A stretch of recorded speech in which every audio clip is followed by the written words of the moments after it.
Friends, ഇന്ന് നമുക്ക് വെറും 2 ചേരുവകൾ കൊണ്ട് തയ്യാറാക്കിയെടുക്കാൻ പറ്റുന്ന സ്വീറ്റ് ബോൾസ് റെഡിയാക്കിയെടുക്കാം.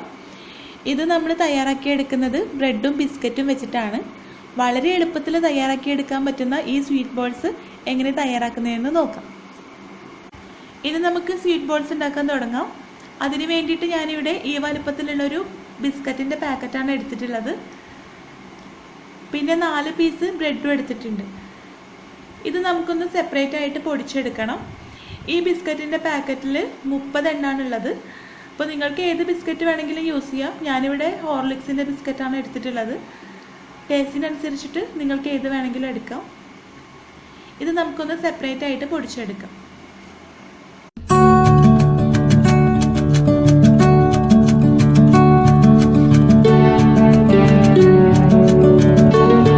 നമ്മുടെ ബ്രെഡും ബിസ്ക്കറ്റും സെപ്പറേറ്റ് ആയിട്ട് പൊടിച്ചൊരു ബൗളിലേക്ക് ഇട്ട് കൊടുത്തിട്ടുണ്ട്. ഇത് നന്നായിട്ടൊന്ന് മിക്സ് ചെയ്ത് കൊടുക്കാം. ഇനി ഇത് ആവശ്യത്തിന് പാല് ചേർത്തിട്ട് നന്നായിട്ട് കുഴച്ചെടുക്കാം. അപ്പോൾ പാലിന് പകരം വെള്ളം വേണമെങ്കിൽ എടുക്കാം, പക്ഷേ പാലാണെങ്കിൽ ഒന്നുകൂടെ ടേസ്റ്റി ആയിരിക്കും.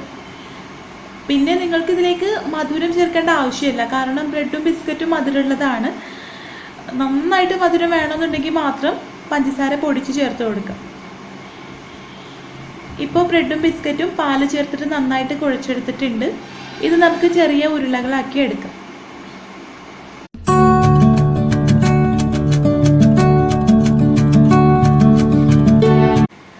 ഇപ്പോൾ കുറച്ച് ബോൾസ് റെഡി ആയിട്ടുണ്ട്.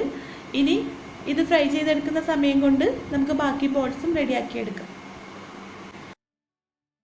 എണ്ണ നന്നായിട്ട് ചൂടായിട്ടുണ്ട്. ഇതിലേക്ക് നമ്മൾ തയ്യാറാക്കി വെച്ച ബ്രെഡ് ബോൾസ് ഇട്ട് കൊടുക്കുക. അപ്പോൾ ബ്രെഡ് ബോൾസ് ഇങ്ങനെ ഓരോന്നായിട്ട് എടുത്തിട്ട് ഇട്ട് കൊടുക്കുന്നതാണ് കൂടുതൽ നല്ലത്. അല്ലെങ്കിൽ ഇത് 2 എണ്ണമൊക്കെ ഒട്ടിപ്പിടിച്ചിട്ടായിരിക്കും ഇരിക്കുന്നത്. ഇതൊരു ഒട്ടുന്ന പരുവത്തിലുള്ള ബോൾസാണ്.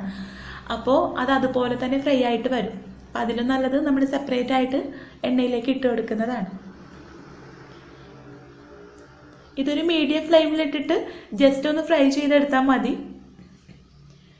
ഹൈ ഫ്ലെയിമിലാണെങ്കിൽ പെട്ടെന്ന് തന്നെ ഇതിൻ്റെ പുറഭാഗം കരിഞ്ഞു പോകാനുള്ള ചാൻസ് ഉണ്ട്. അപ്പോൾ മീഡിയം ഫ്ലെയിമിലിട്ടിട്ട് ജസ്റ്റ് ഒന്ന് ഫ്രൈ ചെയ്തെടുത്താൽ മതി.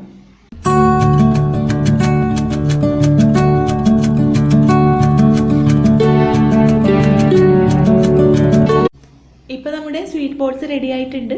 ഇത് നമുക്ക് കോരിയെടുക്കാം.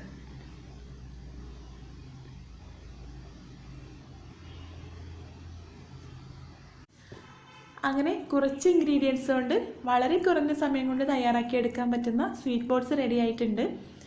ഇതിൻ്റെ പുറഭാഗം നല്ല ക്രിസ്പിയാണ്, അകത്ത് നല്ല സോഫ്റ്റും. തീർച്ചയായിട്ടും നിങ്ങൾക്ക് ഇഷ്ടപ്പെടും. ട്രൈ ചെയ്ത് നോക്കിയിട്ട് ഫീഡ്ബാക്ക് അറിയിക്കാം. വീഡിയോ ഇഷ്ടമായിട്ടുണ്ടെങ്കിൽ ലൈക്ക് ചെയ്യാനും ഷെയർ ചെയ്യാനും മറക്കരുത്. നമ്മുടെ ചാനൽ ഇതുവരെ സബ്സ്ക്രൈബ് ചെയ്യാത്തവരാണെങ്കിൽ സബ്സ്ക്രൈബ് ചെയ്യാനും മറക്കരുത്. താങ്ക്